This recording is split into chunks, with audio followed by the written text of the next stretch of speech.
थोड़ा सा बताता हूँ यूट्यूब के बारे में। यूट्यूब में क्या है कि पूरे वर्ल्ड की अगर बात करी जाए तो करोड़ों चैनल्स हैं जो अलग अलग जॉनर्स में हैं, अलग अलग कैटेगरीज में हैं। उसमें से दो बड़ी कैटेगरीज हैं, मोटिवेशन और एजुकेशन। पूरे वर्ल्ड में जो वर्ल्ड का नंबर 1 मोटिवेशन चैनल है वो मेरा है, और जो वर्ल्ड का नंबर 1 एजुकेशन चैनल है किसी इंडिपेंडेंट क्रिएटर का, वो उनका है, जो कि हमारे गेस्ट हैं। उनके 17 मिलियन से ज्यादा सब्सक्राइबर्स हैं। Please give an energetic and warm welcome to the one and only Khan sir.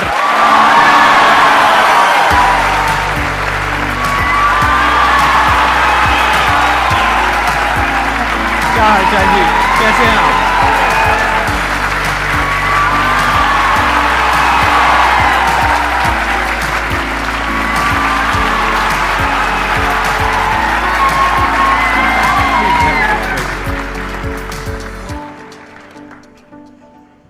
इससे पहले कि ऑडियंस आपसे कुछ पूछे या इंटरेक्ट करे, मेरे माइंड में एक क्वेश्चन है आपके लिए जी। जो बच्चे हैं वो आपके इतने दीवाने क्यों हैं, इतने पागल क्यों हैं आपके पीछे? मतलब मेरे कमेंट सेक्शन में भरा पड़ा था, खान सर कब आएंगे, खान सर कब आएंगे। मतलब ऐसा क्या जादू कर दिया आपने बच्चों के ऊपर? ये सवाल हम आपसे भी पूछते हैं, हमारे पे भी इतना कमेंट आया, इतना मेरे तो ऑफिस में लोग चले आए कि सर कब जा रहे हैं। अच्छा। क्योंकि हम लोग का तो एग्जैक्ट है, वही पढ़ाना है। हाँ। तो देखिए, हम लोग का मेन है कि बच्चों को जो जरूरत रहती है कि अगर लड़का पढ़ने आया है ना, उसके मन में कोई डाउट ना रह जाए। हम उसको कहते हैं कि हम तुम्हें पढ़ा रहे हैं, दम है तो भूल के दिखाओ, याद करके नहीं।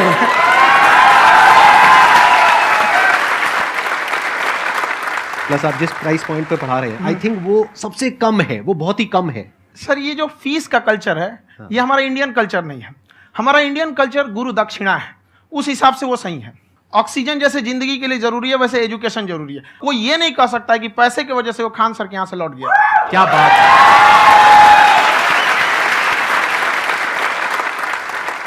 मैंने देखा कि आपका ये जो चैनल है कि ये पिछले 3 साल के अंदर अंदर ही ग्रो किया है। हमको जब चैनल शुरू हुआ तो एक दिन में हम 4-5 वीडियो बनाए। एक हमको कुछ आता, आज भी नहीं आता इतना, तो हम देख के कैमरा उमरा तो हम कंफ्यूज हो गए, बाप रे। तो हम एक ही दिन में वीडियो शूट किया, पढ़ाने वाला टॉपिक था हमको। उसके बाद कभी वीडियो नहीं, 6-7 वीडियो एक ही बार शूट कर लिए। और एक जो थे जिनका कैमरा वगैरह था, मेरे पास कैमरे भी नहीं थे उस टाइम, और कैमरा 35,000 का था, तो 6 महीना इसी में लग गया। जो 35,000 इसी में फंस जाएगा। तो उनके कैमरे से शूट किए, उन्होंने कोई चार्ज लिया, उसके बाद हम छोड़ ही दिए। लॉकडाउन लगा, तब हम कहें आप कैसे पढ़ाएंगे, हो तो 1 दिन 2 दिन करते करते अचानक लंबा हो गया। तब हमको याद आया कि ओहो, मेरा एक चैनल भी है वहाँ पे। तो उस समय उस पर लगभग 30,000 सब्सक्राइबर हो चुके थे। तो जैसे लॉकडाउन लगा तो उस पर पढ़ाना चालू किया। और पता नहीं क्या लोगों को पढ़ाई में इतना इंटरेस्ट आ गया कि आपका स्टाइल ऐसा है थोड़ा सा। आप आई थिंक पढ़ाई के साथ साथ में जो बीच बीच में आप थोड़ा बहुत छोड़ते रहते हैं ना, मतलब जो एंटरटेनमेंट चलता रहता है। ये बात हम देखिए, जब हम गुलाम थे ना, तो अंग्रेजों ने एक चाल चला था कि भारत को हम फिजिकली गुलाम रखेंगे 100-200 साल, मेंटली 1000 साल कर देंगे। उन्होंने पढ़ाई का मॉडल चेंज कर दिया। उन्होंने ऐसा डिजाइन किया कि टीचर की रिस्पॉन्सिबिलिटी है वो पढ़ा के चला जाए। टीचर की रिस्पॉन्सिबिलिटी यहाँ खत्म नहीं हो जाती है। पढ़ाना तो कोई भी पढ़ा सकता है, टीचर की इससे बड़ी रिस्पॉन्सिबिलिटी होती है उसे समझाना। वो समझा कि नहीं समझा। अगर लड़का आपके समझाने के बाद डाउट रह गया तो ये आपकी गलती है। लड़का हमसे पूछता है सर इतनी भीड़ है आपके पास, तो कहे सर डाउट कैसे पूछेंगे? हम कह रहे यार तुम्हारा डाउट बचेगा तब ना पूछेगा तुम डाउट यहाँ पे।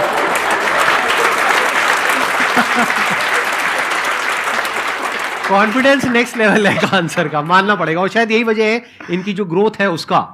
किसी ने शायद सपने में भी नहीं सोचा होगा कि पिछले 2 साल के अंदर अंदर जो आपके चैनल की ग्रोथ हुई है, जैसे आप खुद ही बता रहे हैं कि लॉकडाउन के टाइम पे आपके 30,000 के करीब सब्सक्राइबर्स थे, आज की डेट में 17 मिलियन है। और मेरा एक क्वेश्चन और है, इससे पहले कि ऑडियंस में से आपसे कोई क्वेश्चन पूछे, कि कई बार आप ऐसे भी टॉपिक्स टच करते हैं जो थोड़े से कंट्रोवर्शियल हैं या थोड़े से सेंसिटिव हैं, जिसके ऊपर बात करने की हिम्मत आई थिंक बहुत ही कम लोगों में है। तो आपको कभी ये नहीं लगता है कि कहीं ज्यादा तो नहीं हो रहा है, इसको थोड़ा रोक देते हैं, थोड़ा कम कर देते हैं? क्योंकि कोई लाइन ही नहीं है वैसे तो बोलने को, तो आप कुछ भी बोल दो, कितना भी बोल दो। हुई है कंट्रोवर्सी बहुत बार। एक्चुअली बचपन से हमको फौज में जाना था, और फौज वालों के लिए ये सब मायने नहीं रखता। उसको करना है मतलब करना है, तुम सामने कुछ भी रहो, डजंट मैटर।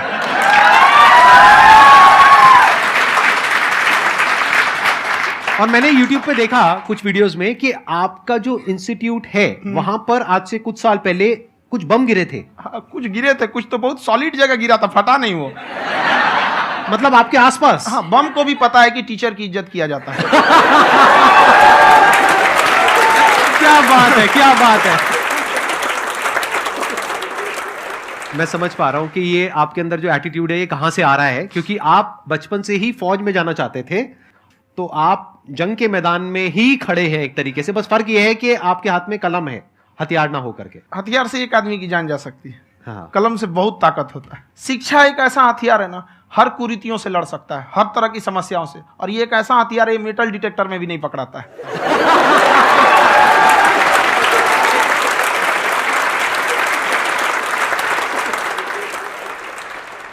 मेरा क्वेश्चन ये है कि अभी प्राइवेट ऑर्गेनाइजेशंस में पीटने का, पनिशमेंट का ये सिस्टम जो है खत्म हो गया है। हम आपके वीडियो में देखे हैं सर कि आप एक बड़ा सा रोल रखे रहते हैं, पुलिस है वाला ना? लाठी है वो, हाँ, पुलिस वाला लाठी है, और स्टेज पे बुला के बच्चों को उसी से धुनाई शुरू कर देते हैं मस्त एकदम से, है ना? तो सर मतलब कि बच्चे मतलब कि डरते नहीं हैं आपसे, और इस तरीके से कैसे कनेक्टेड हैं आपसे, है ना? और एक और क्वेश्चन सर, यूपीएससी का जो आप अपना बैच स्टार्ट करने वाले हैं, ठीक है, उसके बारे में बताइए सर, क्योंकि मुझे मतलब कुछ इशू करना है सर, ठीक है? और संदीप सर को देख लिए, मेरा तो वैसे ही हो जाना है।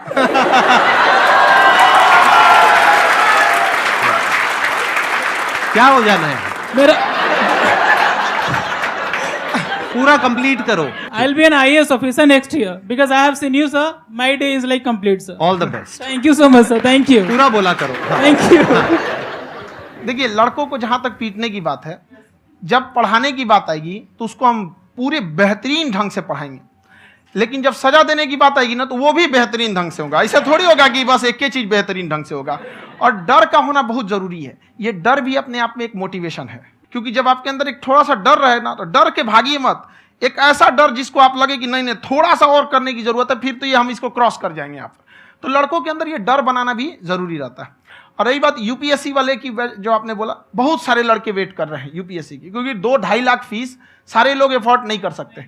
और हमारा वही रहता है, हम तो ज़्यादातर हमारे स्टूडेंट देखेंगे तो किसी के रिक्शा वाला, सब्जी वाला, यही लोग, इनको तो 2.5 लाख रुपया, इनके पास पूरी संपत्ति नहीं होती है, फीस कहाँ से भरेंगे वहाँ पे, उसके बाद रहेंगे कहाँ से? तो ऑल ओवर इंडिया से, कश्मीर से कन्याकुमारी तक, गरीब से गरीब भी लड़का उसको पढ़ सकता है। यही कुछ 1000 रुपये मंथली, 12-14 हज़ार साल का पड़ेगा, खत्म हो जाएगा इतना में।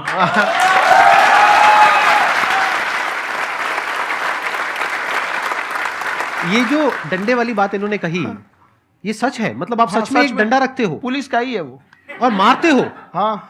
कि मतलब अगर कोई लड़की छेड़ता है या ऐसा कोई भी उल्टा नहीं, पुल्टा काम पढ़ाई करता लिखाई है, कुछ भी गलती करेंगे तो पिटाएंगे वो यहाँ पे, कैमरे पे, ऑन कैमरा, जैसा भी रहे, कुछ भी पिटाना तो उनको फिक्स है। एक तो कोई मतलब विधायक जी थे, उनके लड़का को पीट दिए, तो चला है दल बल लेके अपना वहां पे। उसने घर पे नहीं बताया था कि सर ने पीटा है, बस बोल दिया कोचिंग में पीटा है। बाद में पता चला हम पीटे हैं, तो उसके पिताजी मेरे सामने और पीटे।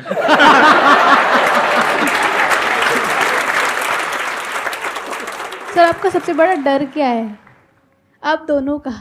फौजी को डरे नहीं लगता है, बाकी अब सर से पूछिए।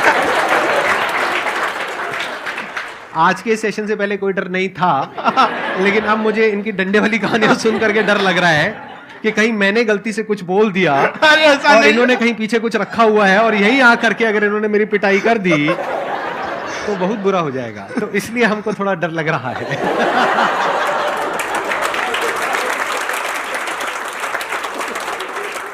आपकी डेली कितने घंटे क्लासेस होती हैं? 6-7 घंटे। अभी भी खुद ही करते हो आप? हाँ, जो भी हमारे classes स्टाफ करते हो। परेशान रहते हैं। हम 1:30-2 बजे सोते हैं, सुबह 6 बजे उठ जाते हैं, परेशान रहते हैं। यार इतना क्यों करते हो, है ना? कभी क्योंकि तो उनको कुछ भी नहीं साथ-साथ करते। लगना पड़ता है ना। उनको साथ-साथ लगना पड़ता है। हम जग गए हैं तो कोई सोया थोड़ी रहेगा, परेशान रह, दिन में सोते ही नहीं है, बेचारा कहीं कहीं जाके सोते रहता है। तो हम सीट बांध दिए कि भाई तुम इस समय सो जाना, तुम इधर सो जाना। आपकी शादी हो गई या नहीं हुई अभी? मेरी खुशहाली देख के आप आइडिया लगा सकते हैं।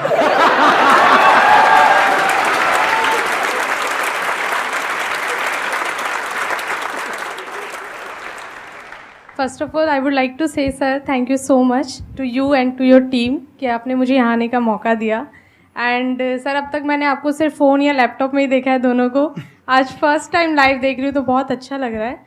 तो मेरा क्वेश्चन ये है सर आपसे, जब हम लाइफ में कोई डिसीज़न लेते हैं कि हमें ये पर्टिकुलर चीज़ करनी है, और क्योंकि हम डिसीज़न लेते हैं तो हमारी आदत है कि पहले हम 4 लोगों से पूछते हैं कि तू बता तेरी क्या राय है, तू बता तेरी क्या राय है। तो उनमें से अगर कोई हमें कह देता है कि ये बेकार डिसीज़न है मत कर, तो हमारा माइंड कहीं ना कहीं डाइवर्ट होने लगता है और उसकी वजह से हम अपना डिसीज़न चेंज कर देते हैं। तो मेरा क्वेश्चन ये है कि कैसे हम अपने डिसीज़न पे स्टिक रहे, कैसे हम जो दूसरे के ओपिनियन है उनको अफेक्ट ना होने दें अपने ऊपर। दूसरे से सलाह लेने से पहले एक बार खुद उस पर रिसर्च कर लेना चाहिए, ताकि आप सामने वाला क्या सलाह दे रहा है आपको समझ में आना चाहिए। यहाँ पर ऐसा नहीं है कि कई बार ऐसे होते हैं कि दूसरे वाले को एक्सपीरियंस होता है, तो अगर आपको पहले से आइडिया है, उसके बारे में आप बेहतरीन ढंग से रिसर्च किए हैं कि क्या इसमें प्लस पॉइंट है क्या निगेटिव है, उसके बाद आप किसी से सलाह लेने जाइए। ये नहीं कि मन में आया सीधा बताओ गड़बड़ा जाएगा। तो वहाँ पे पहले आपको R&D करना पड़ता है, समझ में आया कि नहीं। और जिंदगी हो या गाड़ी, जीतेगा वही जो टाइम पे गियर चेंज कर रहा है। तो डिसीजन चेंज करना बहुत ज़्यादा गलत नहीं है। इन्होंने बहुत अच्छी बात कही है और मैं इसी बात में थोड़ा सा और ऐड ऑन करूंगा कि ये जो आपने कहा ना कि अपने डिसीजन पे स्टिक कैसे रहें, ये कोई अच्छी क्वालिटी नहीं है, क्योंकि टाइम टू टाइम आपको अपने डिसीजंस को चेंज करना होता है। जैसे आपने 4 लोगों से डिस्कस किया, कोई इंसान कुछ पॉजिटिव बोल रहा है, कोई नेगेटिव बोल रहा है, उससे फर्क नहीं पड़ना चाहिए। डिपेंड ये करता है कि वो जो बोल रहा है उसका बेसिस क्या है। क्या वो किसी नॉलेज या एक्सपीरियंस के बेस पे बोल रहा है या ऐसे ही कुछ भी बोल रहा है? ऐसे ही बोल रहा है तो फिर उसकी बात पे ध्यान क्यों दे रहे हो? अगर किसी नॉलेज या एक्सपीरियंस के बेस पे बोल रहा है, फिर चाहे वो पॉजिटिव बोल रहा है चाहे नेगेटिव बोल रहा है, दोनों ही मायने रखता है। उसके बाद में रिसर्च करनी है और फिर रिसर्च करने के बाद में फाइनल डिसीजन अपना खुद का होना चाहिए। अब वो डिसीजन उससे अलग भी हो सकता है जो आपने पहले लिया था, और वो सेम भी हो सकता है। सर मेरा क्वेश्चन दोनों से है आपसे, how to deal procrastination and laziness. हमारा ब्रेन है ना, ये बहुत आलसी टाइप का, इसको आराम खोजना पसंद है। अब थोड़ा सा भी अब इसको आराम की ओर लेके चलेगा ना तो फिर उधर ही रहेगा। आप सोचेंगे 10 मिनट आराम कर लेते हैं ना, तो 10 मिनट 2 घंटा बना देगा। उसको टॉर्चर कीजिए, चल 10 मिनट बाद में। उसको आप उस पर हावी मत, वो कह रहा है कि हमको आराम चाहिए, आपको यहाँ आराम मिलेगा, पहले काम फिर मिलेगा आराम। तो आप उसके हिसाब से मत चल। आपका मन कर रहा है थोड़ा सा देख लेते हैं, कोई नोटिफिकेशन आया, आप कोई काम कर रहे हैं, क्यों पहले काम कर लीजिए, बाद में देखिएगा ना नोटिफिकेशन। आप हावी मत होने दीजिए यहाँ पे। अगर आप 5 मिनट भी थोड़ा सा लूज पड़े ना, थोड़ा सा कमर सीधा कर लेते हैं, 2 घंटा बर्बाद कर दिया आपको। हावी मत होने दीजिएगा उसको अपने ऊपर। प्रोक्रेस्टिनेशन को तोड़ने का एक ही तरीका है, सबसे छोटे लेवल पे ले जा करके उस गोल को तोड़ दो। यानी वो गोल बहुत बड़ा है, उसको ब्रेक डाउन करो, उसके सबसे पहले स्टेप पे आ जाओ कि उसको अचीव करने का सबसे पहला स्टेप क्या है। जैसे गाड़ी चलाना सीखना है, उसका सबसे पहला स्टेप क्या है। अगर घर में कोई नहीं है सिखाने वाला या सिखाने वाली, तो बाहर जा करके जो गाड़ी का ड्राइविंग स्कूल है उधर जा करके पैसे दे दो। अब फंस गए ना तो फंसा दो अपने आप को। दिमाग ये लगाओ कि अपने आप को कैसे फंसाया जाए। जब हम फंस जाते हैं ना तो फिर हमको वो काम करना ही पड़ता है। Then there is no looking back. जब तक आप सोच रहे हो तब तक सोच रहे हो, उसको बोलते हैं पैरालिसिस ऑफ एनालिसिस, कि आप सोचते चले जा रहे हो अपने माइंड में, मैं ये करूंगा वो करूंगा वो करूंगा वो करूंगा, और प्रोक्रेस्टिनेट हो रहा है, वो चीज टलती चली जा रही है। तो उसको छोटे से छोटे लेवल पे ब्रेक डाउन करके उसको कर दो, दैट इज नंबर 1। और जैसे ही करना शुरू करते हो, कोशिश करो कि उसको जब तक कि आप सही से नहीं कर लेते हो उसको छोड़ना नहीं है, तो आपकी लेजीनेस भी खत्म हो जाएगी। कई लोगों को तो हमने देखा जो सप्ताह में कुछ भी नहीं करता, वो भी संडे को आराम कर रहा है।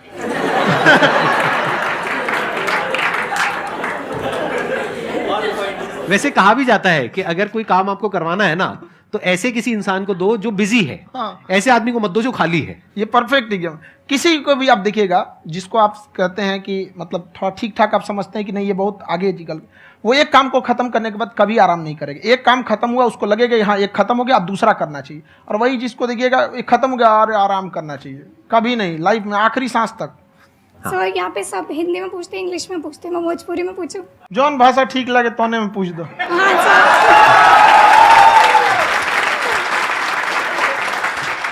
सर ये पूछे के चाहते नहीं कि जैसे हमने के पढ़ाई करी नहीं सर, तो कभी कभी डेली टारगेट्स जो होला वो कंप्लीट ना होला। अगर टारगेट्स कंप्लीट भी होला तो फिर ऐसा इरिटेशन या फिर वो एंजाइटी या फिर कि और करना है या फिर अभी नहीं हुआ, वो चीज़ हमेशा रहेला। तो वो कम कैसे करल जाए? देखिए टारगेट्स को ना हम लोग को एक अपने हिसाब से पहले फिट करना चाहिए। ऐसा नहीं कि दूसरे किसी इंसान को देख के हम टारगेट फिट कर ले। कोई लड़का 8 घंटा पढ़ रहा है, कोई पहली बार अभी पढ़ना ही चालू किया, उसको देख के 8 घंटा पढ़ेगा तो पढ़ाई छोड़ देगा। तो आप अपनी क्षमता के हिसाब से देखिए कि आप कितना पढ़ सकते हैं। अगर आपने एक घंटे को बना लिया कि हम 1 घंटा पढ़ सकते हैं, अगले 1 हफ्ते तक उसको सस्टेन रखिए। जिम में कैसे करते हैं लोग, पहले दिन उठा लीजिएगा 1 कुंटल तो हार्ट अटैक हो जाएगा। तो वो धीरे धीरे टारगेट सेट कीजिए और अपनी क्षमता को भी देखिए। हर इंसान की क्षमता अलग है। कंगारू को देख के हाथी छलांग मारेगा, पैर तोड़ के बैठ जाएगा।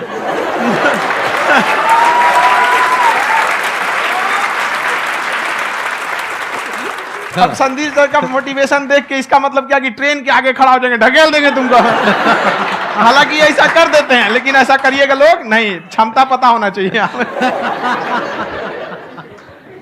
आपके अंदर एंजाइटी हो रही है कि मैंने कर तो लिया है। आप ये नहीं कह रहे कि मैंने कुछ भी नहीं किया है फिर मेरे को एंजाइटी हो रही है। आप ये कह रहे हो मैंने काफी कुछ कर लिया है फिर भी एंजाइटी हो रही है कि कहीं कुछ छूट तो नहीं गया है।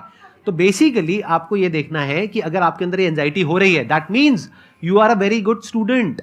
आप एक अच्छे स्टूडेंट हो। क्यों? क्योंकि बहुत सारे स्टूडेंट्स तो ऐसे हैं उनको पढ़ने के नाम से एंजाइटी होती है। तो आपको एंजाइटी हो रही है कि मैंने पढ़ लिया, दिन में मानो 8 घंटे का आपने टारगेट सेट किया और 6 घंटे पढ़ लिया, या मान लो 8 घंटे भी पढ़ लिया, फिर भी एंजाइटी हो रही है कि मैंने 10 घंटे नहीं पढ़ा। तो ये तो अच्छी क्वालिटी है ना, ये तो एक ब्रिलियंट स्टूडेंट की क्वालिटी है, क्योंकि एंजाइटी उसी को होती है जो केयर करता है, जिसको परवाह है, उसी की तो एंजाइटी होती है। जैसे माँ को अपने बच्चे की, जैसे एक माँ को अपने बच्चे के, जैसे एक माँ को अपने बच्चे को लेकर के एंजाइटी होती है। हंस लो मजाक उड़ा लो मेरा। कोई बात नहीं, एडिट कर देंगे इसको हम। हाँ।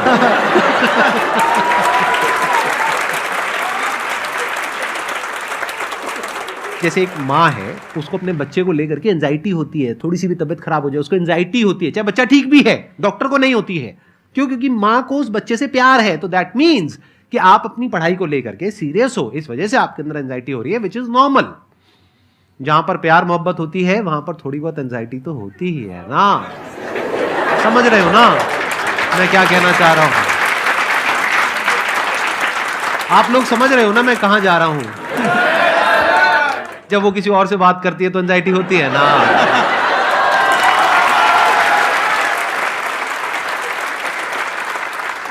सर, आपकी स्टोरी हमने सुनी थी, तो एक टाइम आया था जब आप गंगा किनारे जाके बैठ गए थे। उस समय आपको कुछ समझ नहीं आ रहा था, तो उस समय मतलब आपने ये डिसीजन कैसे लिया कि अब आगे नहीं, यहाँ से वापस जाना है? रास्ता ही नहीं था। घर जाने के लिए एटलीस्ट 90 रुपए चाहिए थे, जेब में 40 रुपए थे। कैसे घर जाते हैं? और हम गंगा के किनारे चुपचाप बैठे बैठे हम कहें कि अब बहुत टेंशन हो गया, अब घर जाना चाहिए। रूम पे, तो किराए के रूम पे ही आदमी सारे लोग रहते। गए वहाँ पे तो रूम लॉक हो गया था। तुम खटखटाए तो ऊपर से गुस्सा से बोले जो ऑनर थे, क्या टाइम हो गया है? तुम कहीं 9-10 बज रहा होगा। घड़ी देखिए तो 2 बज रहा था रात का, 2-2:30 बज गया था वहाँ। टेंशन में आप तो होता है, कई बार ऐसा समय आएगा कि लगेगा जैसे अब कुछ नहीं हो सकता है। तो इससे घबराना नहीं है। कभी कभी गुच्छे की आखिरी चाबी भी ताला खोल देती है। जो बातें आपने बताई कि घर में प्रॉब्लम्स ये वो, ये तो बहुत लोगों ने फेस करी वहां पर। आप अकेले नहीं है, बहुत लोगों ने ये प्रॉब्लम्स फेस करी, बहुत तरह की प्रॉब्लम्स देखी, बहुत तरह की स्ट्रगल्स देखी, लेकिन वो सब इतने कामयाब नहीं हो पाए जितने कि आप हुए। तो आपके अंदर ऐसा कुछ ना कुछ है जो औरों के अंदर नहीं है। तो वो मैं जानना चाह रहा हूं कि वो ऐसा क्या था जहां से कि आपका दिमाग यहां तक सोच पा रहा है कि मैं पूरे इंडिया में इतने बड़े लेवल का चेंज लेकर के आ सकता हूं, एजुकेशन फील्ड में रेवोल्यूशन लेकर के आ सकता हूं। ये सोचना ही बहुत लोगों के बस का नहीं है। मेरी एक खुद की थिंकिंग, अगर हमको कोई 100 रुपए किसी काम के लिए दिया, हम सबसे यही कहते हैं, तो हम कोशिश करते हैं उसे 200 का रिटर्न दे। अगर कोई हमसे 200 रुपया फीस दे रहा है, 250 दे रहा है, तो हम उसको ये कोशिश करते हैं कि तुम्हें ऐसा लगे कि नहीं भैया हमने 10-20 हज़ार का पढ़ लिया यहाँ पर। वो ईमानदारी से कभी कमी नहीं। और हमेशा अगर हम प्रॉमिस X का करते हैं तो डिलीवर 4X करना चाहते हैं। ध्यान से सुनना और ध्यान से समझना इस फर्क को। अगर आप समझ पाए तो बहुत आगे जाओगे लाइफ में। एक वो होते हैं जो ये सोचते हैं कि हमें सब कुछ मिल जाए, हमें कुछ भी करना ना पड़े।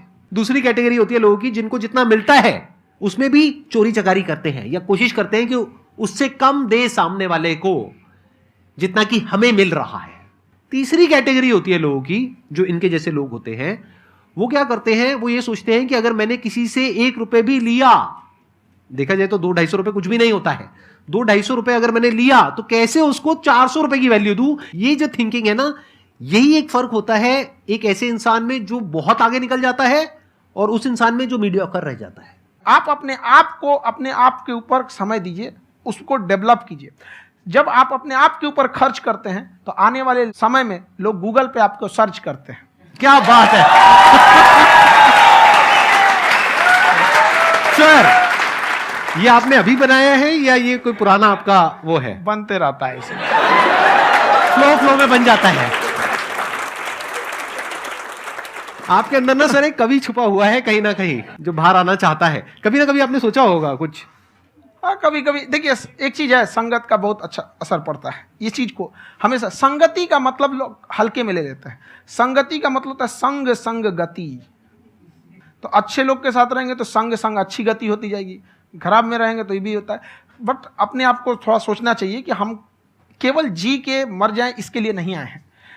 लोग कहते हैं कि सर नाम क्यों नहीं बताते अपना, हमारी एक ही सोच है कि जाने के बाद इस दुनिया से हमको मतलब एक चीज देना चाहते हैं स्टूडेंट्स को, कि वो याद करें कि इस पैसे की भाग दौड़ की दुनिया में हर कोई दोनों हाथ से लूटने में लगा है, खाली हाथ जाने के लिए ये सबको लगा है। तो हर कोई को ये सोचना चाहिए कि था कोई इंसान जो इतने कम फीस में इतनी शिक्षा जो महंगी थी, जो कमाने का रास्ता था, उसको भी एकदम कंपटीशन इतना कर दिया कि अब लोगों को अपनी फीस बढ़ाने में डर लगता है कि अरे यार, लड़का कमेंट करता है कि खान सर इतना ले रहे हैं, आप बहुत बड़ा टीचर हो गए।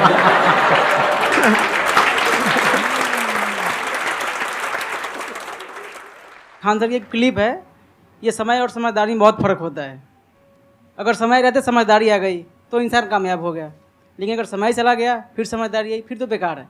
तो सर मतलब कुछ आपको ऐसी चीज़ लाना चाहिए जो मतलब बच्चों जो तैयार हो रहे हैं उनको ये चीज़ें मतलब एंड टाइम पे दिखे। समझ रहे आप मेरी बात? नहीं समझ?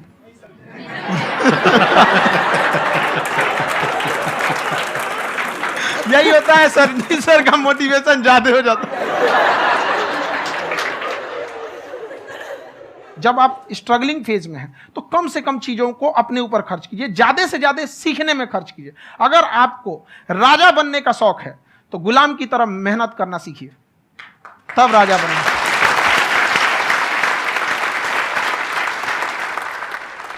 ये दुख, ये दर्द, ये सब तेरे अंदर है।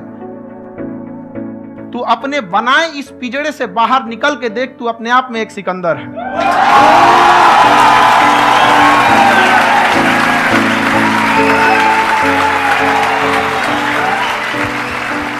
Thank you so much sir for coming. बहुत मजा आया मेरे को आपके साथ में इंटरेक्ट करके। आई एम श्योर आप लोगों को भी बहुत मजा आया होगा।